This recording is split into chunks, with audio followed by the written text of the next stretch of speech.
క్రీస్తునందుని యందు మిక్కిలిగా ప్రేమింపబడుతున్నటువంటి క్రైస్తవ విశ్వాసులారా, ఈ దినము ఆగమన కాల 2వ ఆదివారంలోనికి ప్రవేశిస్తూ ఉన్నాము.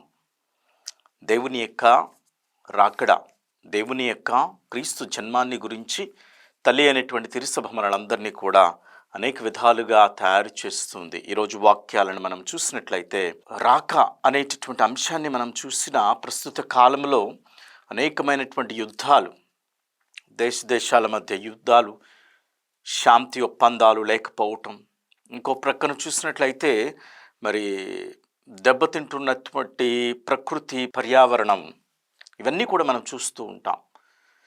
అందుకనే ఈ 2వ ఆదివారాన్ని కూడా మనం శాంతి అనేటటువంటి అంశంతో కూడా మనం శాంతి ఆదివారము, అలాగే ఈ యొక్క క్యాండిల్, క్రొవ్వొత్తిని మనం 4 క్రొవ్వొత్తులుగా వెలిగిస్తూ ఉంటాం.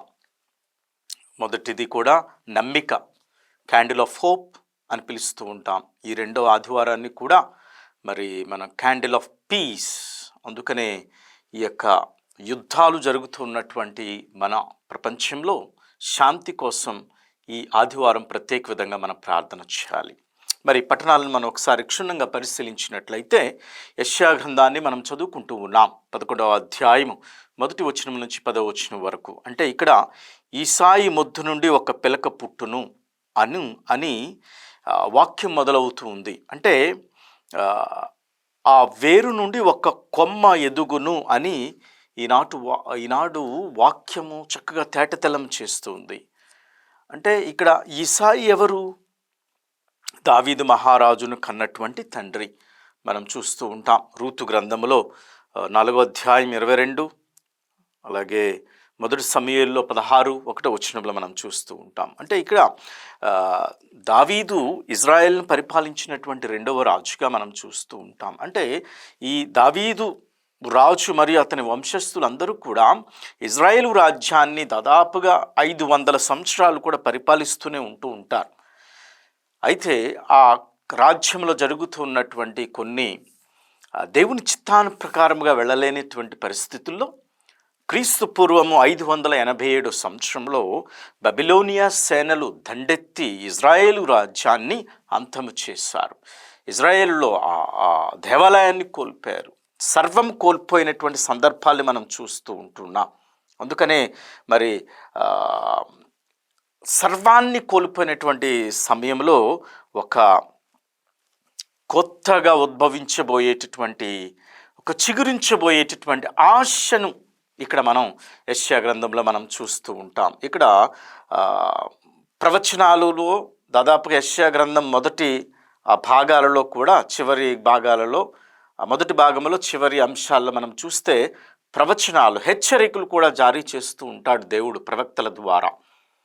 వారు మారు మనసు కావాలి, వారు చేసినటువంటి విధానానికి వారి జీవితాలను మార్చుకోవాలని చెప్తున్నటువంటి సమయంలో కూడా ఇక్కడ మరి ఒక ఆశ అనేటటువంటి ఒక ప్రవచనమే ఈ యొక్క మొదటి పట్టణంలో మనం చూస్తూ ఉన్నాం. మరి ఇక్కడ ఒక ఇజ్రాయేలును మరలా సింహాసనాన్ని అధిష్ఠించటానికి దావీదు వంశం నుంచి మరలా రాబోతున్నటువంటి ఒక చిహ్నం, చిగురించేటటువంటి ఆశ. అందుకనే ఇక్కడ మనం చూసినట్లయితే ఈసాయి వంశస్థుడైనటువంటి, మరలా దావీదు వంశానికి చెందినటువంటి ఆ విధంగా, అందుకనే ఈరోజు యెషయా 11వ అధ్యాయం 1వ వచనం మనం చదువుతూ ఉంటాం. ఈసాయి మొద్దు నుండి ఒక పిలక పుట్టును, అతని వేరుల నుండి ఒక కొమ్ము ఎదుగును అని వాక్యం ఆరంభంలో మనం చదువుతూ ఉంటాం. అంటే ఇక్కడ ఈ వచనాలన్నీ కూడా రాబోయేటటువంటి క్రీస్తు గురించి కూడా సాంకేతముగా ఉన్నాయి. అంటే క్రీస్తు ప్రభుని యొక్క రాకడ. యెషయా గ్రంథం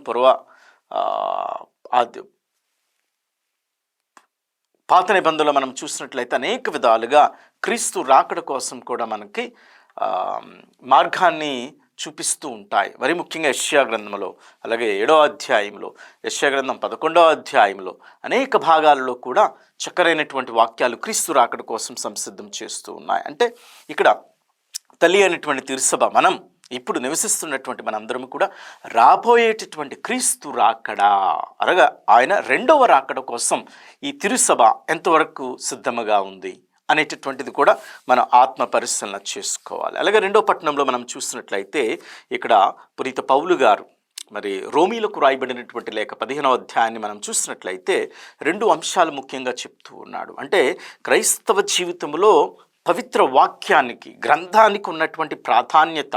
ఈ పవిత్ర గ్రంథాన్ని, వాక్యాన్ని చదివితే ఎంతోమంది భక్తులు వీరోచితులుగా, అల్లకల్లోలముగా, అలాగే పరిస్థితులు విషమించినా సరే వారు సవాళ్లను ఎదుర్కొని దేవుని మీద నమ్మకం ఉంచి ప్రయాణం చేశారు కదా. ఆ కోణాల్లో మనం అర్థం చేసుకోవాలి. రెండవదిగా మరి పరస్పర సఖ్యత ఉండాలని చెప్తూ ఉన్నాడు.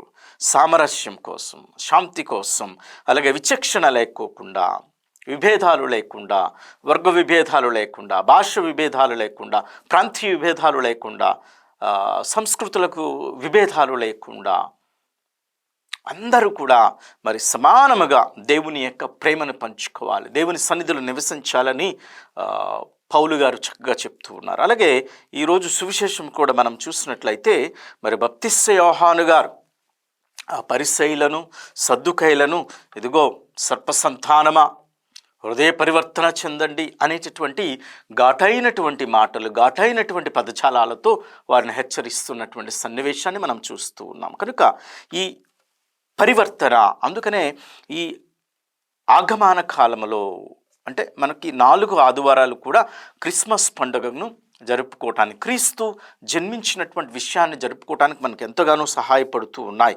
అందుకని మనం ప్రార్థన చేసుకోవాలి.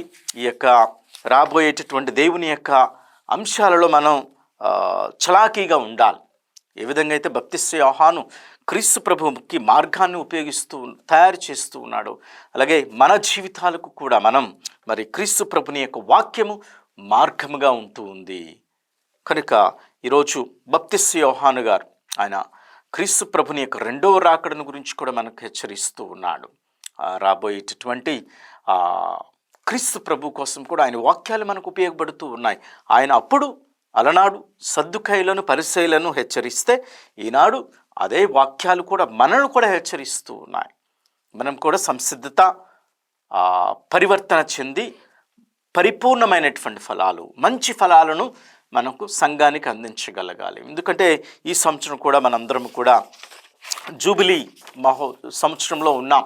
పవిత్ర జూబిలీ సంవత్సరం అంటే క్రీస్తు ప్రభు జన్మించి 2025 సంవత్సరాలు మనం గొప్ప పవిత్రమైనటువంటి జూబిలీగా జరుపుకుంటూ ఉన్నాం. అదే మనకు ఏమిటి? అది నిరీక్షణ నిరాశను కలిగింపదు.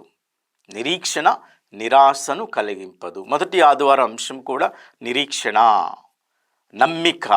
2వ ఆదివారం కూడా ఇది శాంతి అనేటటువంటిది. మనందరం కూడా శాంతి కోసం ప్రార్థన చేయాలి. అలాగే క్రైస్తవులుగా మనందరము కూడా మరి క్రీస్తు ప్రభుని యొక్క 2వ రాకడ కోసం సంసిద్ధమైనట్లయితే తప్పనిసరిగా ఆ దేవుని యొక్క రాబోయేటటువంటి క్రిస్మస్ పండుగకు మనం సంసిద్ధం కాగలం. ఈ వాక్యాన్ని మన మనసులో ఉంచుకొని దేవుని సన్నిధిలో ప్రార్థన చేసుకుందాం.